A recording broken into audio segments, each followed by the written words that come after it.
Well, last season Burnley Football Club struggled. They put in a good run at the end of the season and managed to stay up in Division 2. But prior to that, Stan Ternent had offered to resign from the football club. Things weren't going well. He felt it was a matter of honour. The chairman, Barry Kilby, in an act of faith, said no way. We want you to stay and take this club forward. I think it's vital that we do get into the top 2 divisions of the country. The gap's ever widening. We've been down in the bottom 2 divisions of the country now for sort of the last 20 years. And it's really important now that we make that jump, or it may get too wide. So we're putting a lot of time, money, effort in this to get over that bridge and get into the top 2 divisions of the country. The Clarets started their season at Adams Park against Wycombe Wanderers, and this is where we start our story. He's ball in, clears ahead of everyone, and it's gone in. After taking a point on the road, the Clarets took on Chesterfield at Turf Moor to claim their first 3 points of the campaign. That was a claim for a penalty. Now then, it's a long time since we saw a penalty here at the Turf Ray. I think it was against Blackpool. This penalty will be taken by Payton. 1-0. Well, that's a tremendous penalty, that. That's the way to knock a ball in the back of the net from 12 yards from the spot. Armstrong floats it in, and oh, goal! Lenny John Rhodes! Wonderful! Well, a terrific header there from Lenny John Rhodes. Well, he got a cheer as he ran up and down the line, Glenn Little. I wonder if he's going to be the final substitute. What's happening here? Penalty. Well, David Rees steps up and he pulls one back for Chesterfield. And that's really what Burnley didn't want. Cut out by Cowan, played along for Cook, but it's not going to reach him. The goalkeeper, Lehman's going to collect this one. He will launch it, and that's it. That's a great win over Chesterfield, a team very hard to beat. Payton from the spot, and of course, Lenny John Rose, and a consolation for the visitors, Reeves. They came to spoil it, I think, sometimes. Chesterfield are the away draw specialists, aren't they? Yeah. And they came to spoil it, I think. But I think we dug in. It wasn't a total football exhibition, but it was a workmanlike performance, and luckily enough we went 2-0 up. And they didn't really get in it except for the penalty. I don't think they had a few chances, a few headers, but I thought the defence held out very well indeed. Change of formation again. No wide players as the fans were looking on today. Does that worry you, or the lads that are in the starting lineup? I think it worries a lot of people that we've not played a set-up formation, but I think that'll come. I mean, obviously it's got to. I think we'll get a system where we'll stick to it and we'll be good at it, and I think it'll bring results. No, we don't usually get penalties at Burnley. It's a very rare thing. Today we got one, and Andy Payton banged it on. Smashed it in, yeah. I think the lad's been a little bit unfortunate. He's bounced up, but he is clearly handballed it, and it's just one of those things, and Pates has whacked it in, yeah. And then a minute after that, of course, you got your second for the club. Yes, to be honest, I can't remember who put the ball in. I think it was Paul Cook, actually. Was it? Yeah. I think he was out wide, and I just had to get in front of the centre-half and just try and hit the target. That's what I did. The Clarets made a strong start in the league, taking 10 points from 12. Andy Payton got a hat-trick as Colchester United felt the full force of Burnley at Turf Moor. Kick, but it's not happened. It's Paul Cook to Little. Little's cross. A brilliant one! Oh, what a goal! Andy Payton over the head of Branch. Branch to chase it. Branch come onto it. It's Graham Branch. Oh, penalty. He did right to fall. He did right because he had him beaten. Simon Brown, the man he's got to beat from that penalty spot. And Andy Payton steps up. 2-0. Wide man to wide man. Still the Colchester man rolls around in agony. And Smith crosses, and Payton! A hat-trick! Andy Payton! Well, we said it. We said it. There's a hat-trick in Andy Payton, and he goes and proves it right. After a small dip in form, the Clarets wrestled 3 league wins in a row, culminating this fantastic performance against Wrexham at Turf Moor. November the 2nd, with The ball played in, now a chance on here for Mullen. Can he beat the goalkeeper? And yes, what a goal! John Mullen scored for Burnley.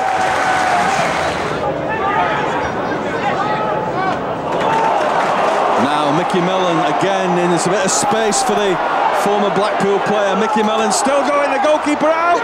Oh, what a goal! Mickey Mellon, what a corker! Superb stuff from Turf Moor. Burnley 2, Wrexham 0.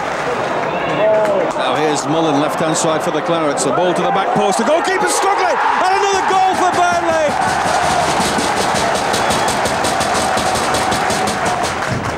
So Burnley once again piling the pressure on here, Dave. Yes, certainly good to watch. Thomas gets there with a header. Oh, Mullen gets another one, and that's 4 for Burnley. Marvellous, absolutely marvellous.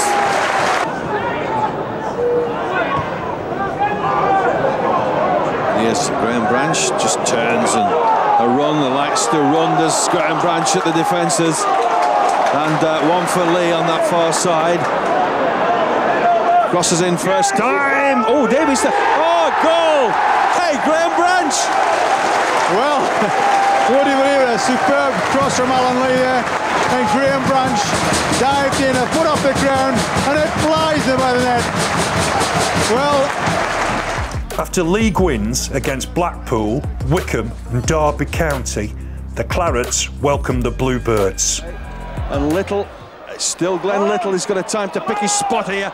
Once again, perhaps one too many, and a goal! Lenny John Rose, excellent play from Glenn Little. well, there's an absolute bit of magic from Glenn Little there. Mesmerising assist from Glenn Little. You won't have forgotten what he did to league leaders Bristol Rovers a few weeks later. One of the best goals ever seen at Turf Moor. Switching play, Andy Cook with a flick on from Cook. Now Glenn Little. Glenn Little surging forward, edge of the area, one way, then the other way. Glenn Little, magic! What a goal! Glenn Little, magic! Oh, there's no words to describe that football. Beat 3 men, chipped it over the keeper. Glenn always found a way to be in the right place at the right time. Now we can't go any further without mentioning a certain signing. Ian Wright joined Burnley on Valentine's Day 2000. He made his debut here at Turf Moor in front of a sellout crowd against Wigan Athletic. Little, Smith cross. Sheridan's in the way, right! Oh, and a good save from Carroll, and Ian Wright looks odds on for scoring, Ray. A superb couple of pointy piece there. Your chances fell to your new signing today? Yeah, and he done very well. The keeper made 2 fantastic saves from him, particularly the one from the volley. And then, of course, Mitchell hit the bar in the last seconds of the game. So they had a little rub of the green today, which you need. All good sides need that. We didn't get it. But nevertheless, it was an extremely competitive derby match. And we shaded it on points, but we didn't get the 3. Another Northwest club on the up was Preston North End. Ahead of the Lancashire derby here at Turf Moor, it was clear they were trying to win by any means necessary. Burnley's 30B.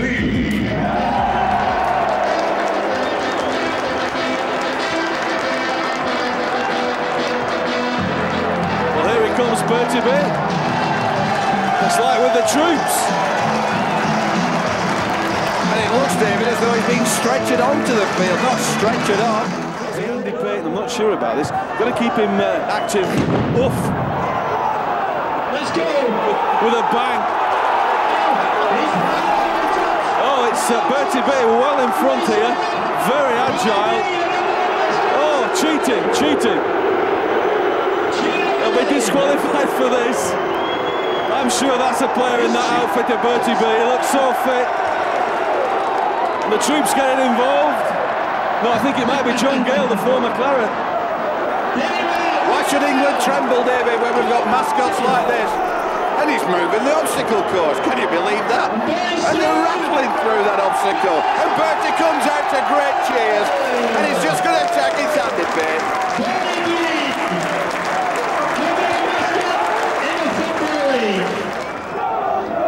to be. He steps up. 1-0. Bertie showing the fighting spirit that the Clarets needed in the second half of the season. Here's Stan Ternent taking us through that big game against Gillingham. 2-2. That was a good result for you. Gillingham was a good result. The pitch was fantastic. We went down the day before, we played on the Tuesday evening. They were playing particularly well at the time. We went a goal down, and then Pate scored, one each at half time. I can remember Asaba running through and scored a really, really good goal. Then later on in the game, Mitch got down the right, crossed the ball, and Ian was onto it in a flash and put it at the top of the net. And what's more, you know, we'd hit the ball and hit the post that game, had a couple off the line, we could have won that match. But that was a really big result for us that night. That was indeed a huge match against Gillingham, who went on to win the playoffs at the end of the season. The drama didn't end there. Up next for the Clarets, Reading here at Turf Moor. This time it's a good one from Little, and Davies is up there, and that's a goal. That's Steve Davies. Burnley 1, Reading 0. Attempted fate to say that Davies would score one. So Little to take this corner for the Clarets at the cricket field stand, end of the ground. It's a good one. Payton! 2-0! What can you say about Andy Payton? It's already been said. Will it stop in? It will stop in for Glenn. He's right at the byline here. Chip to the back post! Steve Davies, yes! Right. Notched another. He's there. He's scored for Burnley. Burnley 3, Reading 0. Right. Well, the crowd have gone absolutely bananas here. There's Ian Wright lying on the deck, being congratulated by his teammates. Can't see what he's doing. 2 draws on the bounce gave the Clarets a bit of a wobble. But under Stan Ternent, promotion was always in our sights. Cardiff City were next up, the start of a dramatic conclusion to the season. Branch, crowd thought he was at least 2 yards off. In again from Cook, and Davis, and has scored. There's no flag, and Steve Davis stayed forward. And I was saying he knew where the goal was. His 4th of the season from centre half. John Rosie's header. Here's an even better chance for Payton. And this time he has taken it. 2-0 Burnley, and it was all of Cardiff's own making. Only themselves to blame. 15 minutes gone in the second half. It's 2-0. Haven't seen too much else this afternoon. That's quite a long one though. Keeper in trouble, and it's worked again. It's a goal on his debut for Kurt Nogan. Notts County were falling away a little bit at the stage that you met them, weren't they? You won 2-1 again. Yeah, we beat, well, we owed them because they beat us 2-0 down there. It was quite a tough match, but we beat them, and that was the main thing. But that game was a tough match in the respect that Notts County at that stage were playoff contenders, even promotion contenders, as we were. And that was a very, very important game that we had to win. Lays it forward for Mellon in the centre circle. Mickey Mellon inside left channel for the Clarets. Great ball for Graham Branch, and Branch plays a beautiful ball in. Andy Payton, number 25 of the season, and what a goal! What a cross from Branchy. That's just what you want, to start like that, David. Settles everybody down, and I've got to say, I noted that Mickey Mellon, I thought he'd made a bright start, and he was instrumental in that. Yeah, he does it well, does Graham Branch. He gets past his marker, but the ball has to be, as Ray said, bob on. Payton's header. Mickey Mellon picks it up for the Clarets. Running at this, not scanning. A chance here for Payton. Can he finish? Oh, a good save from Ward, straight at the keeper. Unusually for Andy Payton. I was ready to say 2-0, but it didn't happen. And Lenny John Rose picks it up. Little again, this time on the far side. Little to the byline, perhaps. Redmouth's there. Great play from Little. Payton! Oh, and that was an unbelievable block by Richardson. When Little had dragged it back, Payton was on for another. And the ball come across the face, and Lee couldn't get there. Well, it's been more exciting this last 2 minutes than has the whole match said, yeah. Just a break off here as Little comes forward again. And this time it's Andy Payton. A shot from him. Scampers past the far post, and it's all action. Something for everyone. 365 days a year at Turf Moor, and that was Andy Payton. I'll just bring And Thomas does well, does Mitchell Thomas. Rush of blood past the halfway line. Little, can he finish? He must finish! Oh, it hasn't got in. Alan Lee shots this one. Always. Oh, and it's saved on the line. I think it was John Rose. Great save. Another save. Oh, it's gone in. I knew this would happen. With 5 minutes left, 2 real chances. They got it on the 3rd attempt. Well, it certainly does, but Burnley have to nick this one this afternoon. The ball here for Davis, who's come up in support of the attack. And oh, it's right. Oh, he scored! Ian Wright! What a marvellous goal! That is what you call nicking a game. Well, I said it only takes. I said it only takes a second to score a goal, and Ian Wright's just proved me right there. It's never what the fat lady sings. He's just proven.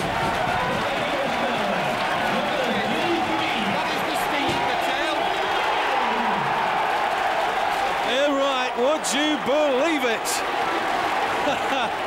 He will be a happy man tonight. His 3rd goal in a claret and blue shirt of Burnley, and what an important time to score it. And Bertie B's happy as well. It is a very tight league, Nationwide too, this year, and every time Burnley win, the rest win. I know you shouldn't look over your shoulder, and all Burnley's got to do basically is keep winning, isn't it? That's right. I mean, that's all we can do. We can just take it, you know, it's the old cliche, game at a time. Try and get 3 points for every game we're playing in, and you know, and see where it takes us at the end of the season. But you know, that's our aim, to get automatic promotion. So we'll just keep plugging away. You then had 2 crunch games, you'd call them, Gillingham at home and Millwall at home. Now the Gillingham game, first of all, that must have been a big disappointment. Well, Gillingham came here and I felt that they would have been happy with the point. Now, to be fair, I'd have took a point in respect of what happened, because it would have kept that status quo between us. Yes, corner to Gillingham on this near side then. Play to the near post. Oh dear. Well, that's sent the Gillingham fans absolutely wild with Gillingham. That was a foul. The referee, good refereeing, is given advantage. Burnley have now lost possession. Can't pull it back after that. Mellon crosses in. Wright's there. Davis! Oh, he couldn't get a connection on it when it mattered most. And Bartram just scoops it up for Gillingham. So an abundance of corners for Gillingham as Burnley trying to salvage something from this game. But corner it is, far side for the Gills. Davis is up there. Oh! That's a gift. Gillingham proving to be quite the stumbling block, making the end of the season a real nail-biter. But could the Clarets bounce back? And of course we said the big lads may have been up at the last free kick, David, but they certainly are here. There's Ronnie Jepson, Mitchell Thomas going in. The ball comes in, the goalkeeper. Oh, it's a goal! Ian Cox has scored for Burnley. Brilliant goal, nice header. The goalkeeper couldn't keep it out. Burnley 1, Millwall 0. This near side plays it forward again. Gilks couldn't get it through to Harris. Burnley pick it up here with Mitchell Thomas. Good ball in for Payton. And now a chance for Paul Cook in space on the left-hand side. He hammers it straight in the arms of Tony Warner. And Andy Payton, 25 goals for the Burnley striker. Headed it back. Oh, and Cook! And Andy Cook! Well, I'm really pleased that Andy Cook has scored for Burnley. He will be over the moon. Cox on that far side, going to take him on. Joe Dolan with him for Millwall. Ian Cox needs support here. He has it in Paul Cook, but finds Ronnie Jepson. Now then, a shot from Jepson. Oh, and not a bad effort from the veteran striker. Corner to Burnley. And again, Mickey Mellon with that corner for the Clarets. Back post it is. And the header came in. Oh, and that was aiming for Andy Payton at the near post. At least 5 as Mellon steps up once again. Back post it is. Davis! That's a goal! Steve Davis! Burnley 3, Millwall 0. There's no coming back for Millwall. On the far side, John Mullin cross. Got a header in and Paul Cook hammers it! Oh, what a goal! Paul Cook! 4-0! And we just said the defenders don't like defending crosses like that. And Good ball from Cahill. On that left-hand side, a low shot and a goal for Millwall. And who would have believed that they've pulled one back. Right, free kick then with Steve Davis, the captain. Alan Lee moving in to the edge of the area there, looking for this header. Gets it, chests it down, Cook! Oh, and a good shot from Andy Cook. A good knock, chest down from Alan Lee. And Andy Cook looking for his second, and perhaps Burnley's fifth. Can't get control of it. Millwall here with Paul Eiffel. And a chance on here for Harris. And Harris pulls another one back. That's 2 for him, 2 for Millwall. They're not going to take this one to the wire, surely. And that's fallen to shore. Oh! Goodness me, Davis. Oh, it's gone in. What is going on? Brentford were up next. After a shaky start, the Clarets soon pounced. And anyhow, the lads stepped it up in the second half. I took Andy off at half time, Andy Payton. We went out and then we went to 3-1 up. But we won quite well, to be fair to the lads. And that was the day that Ian Cox, the ball hit him on the hand, and of course he's had to have an operation since then. So I lost Coxie in that game. To Lenny John Rose on this near side. John Rose chooses to cross in, but again the ball headed away. Dean West goes in. A Claret will pick it up in John Rose. Paul Cook, master of midfield, who just nonchalantly plays it over for Davis. Davis heads on for Payton. Payton turns back to goal. Andy Payton! Oh, goal! Andy Payton, he doesn't miss from there. Gives it again to Andy Payne. He skips into the area. Right hand side, it's Dean West across to the back post. Lenny John Rose just taking off his head. And if Paul Cook can get it under control, I think he's going to have a shot. And Lenny John Rose is in there on the 6-yard line, and Cambridge, surprisingly, just walk away with the ball. Foul one free kick to Burnley. Paul Cook just looking at that one and plays it over again to the back post. Thomas heads on, Andy Cook! It's in now. Andy Payton grabs a brace.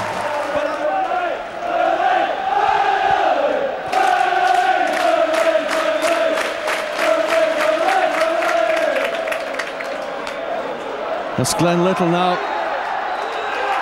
And that's it. Away go the players into the tunnel.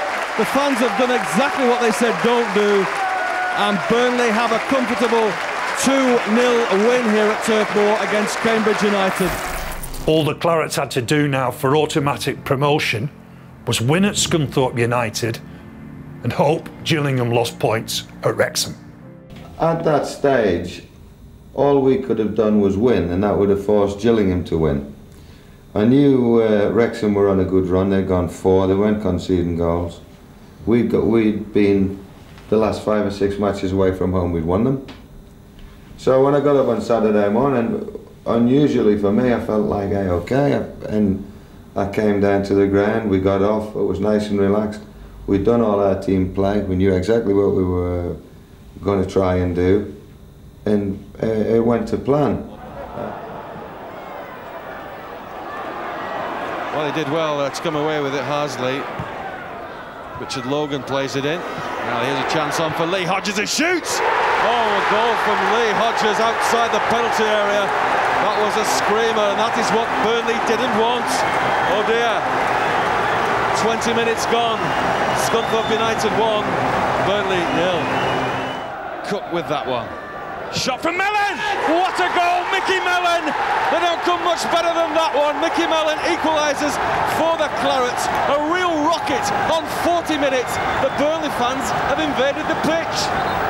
Yeah, that's a bit naughty, isn't it? Control it. Graham Branch heads it up, looking for John Mullin. Mullin takes it down. Mullin does well. Mullin's got pace. Mullin's still going into the box. John Mullin across from him. Andy Cook straight into the arms of Turner. And my goodness me, John Mullin again. We saw the pace and we saw the speed. It's Graham Branch going off. And I can't see who's coming on. It's right in front of us in the gantry. It looks like Glenn Little. And what we could do for a bit of inspiration from Glenn Little this afternoon, I recall the goal that he scored against Bristol Rovers on the turf. Goal of the season in many people's opinion. A bit more of that today, please, Glenn. Little Glenn on the right-hand side. Oh, it's an inch-perfect ball for Andy Payton. Oh, and a shot from Payton. He blasted over the bar. But it was a good, nice little ball from Glenn Little. Got round his man, and that's the first real thing he's really contributed to. Andy Payton thinking, well, I've scored 27 goals, but, you know. Could have been 28, and that was definitely Glenn Little's first goal. Lovely little ball in. Andy Payton into the box, hits it on the turn, but just catches the outside of his boot. I'm happy with that decision, David. If it wasn't just hit perfectly, well, they can have another try, learn from it. Will it be a quick one? And Cook takes a replica. But it falls to Little. Oh, way! Glenn Little! Can you believe it? He's only been on the pitch 10 minutes, and Glenn Little gives it Scunthorpe 1, Burnley 2. That's interception from Paul Cook there. Played long for Ian Wright now, then a chance perhaps. It's bouncing kindly. Is it bouncing kindly? Ian Wright eventually just on the 6-yard line, and suddenly the goalkeeper with the yellow shirt collects the ball, but it never bounced so kindly for Ian, did it? Glenn Little again, back for Paul Cook. He must get back on side, and Glenn Little, oh, trickery from the big lad. Oh, again, ducking, weaving and diving. Oh, and Hope misheads it there. But he has it at his feet there. Burnley fans ready to come on to the field. And there it is. Burnley have collected 3 points here. And the Burnley fans go absolutely wild. Automatic promotion, it must be. Joyous scenes, David. They're just holding back the police to stop them going into the far end. But can you believe that it looks like promotion? We can only assume that the result is as it ought to be from the racecourse ground. And who'd have thought it at the end of the season? Glenn Little there is chaired up. 3 policemen hold him up to get him onto the shoulders. And Glenn Little there being walked away. Great signs. Morecambe Clarets, you can see that. Wonderful scenes. Good nature, I'd like to think, and I've seen a Welsh flag, David, so that's great. Hand over to you to just describe these joyous scenes. Well, thankfully they've come right in front of the TV gantry here. A mass, and I say a mass, of claret and blue. Big Nose Clarets, Morecambe Clarets, Fleetwood Clarets, every claret under the sun, in fact, and they are happy for one real reason. They're back in Division 1. This has been a great season for Stan Turnant and the boys. So we went down the tunnel and all the lads, what's happening? But that game was still going on. So I just put him in the dressing room and I stood outside, and a chap went with the radio, and then he came and he says the game's finished at Wrexham, and Wrexham have beaten Gillingham 1-0. So I just went in and said, that's it. So it was all off then. And there are cheers there. I think that means it's it, David. Unbelievable scenes here at Glenwood Park. The results been confirmed at the racecourse, and the Clarets go marching into Division 1. Amazing. And I'll tell you what, David, I've just walked away just to catch the breath, just to get a dispassionate view of it, if you can be such a thing as a dispassionate view. And there are some Scunthorpe fans at the back of us, and they're cheering the Burnley fans to the echo and saying well done. And it's at moments like that where everybody's a football fan, brings you look to the throw, goose pimples to the arm, you name it. And the Clarets are going up, and the Clarets aren't going up, the Clarets have gone up. Well, a big derby looms, of course, we know about that one. It's been a long time since we've played our rivals down the road, but next season we're going to get a chance. 6 years since the Burnley were last in Division 1, but this time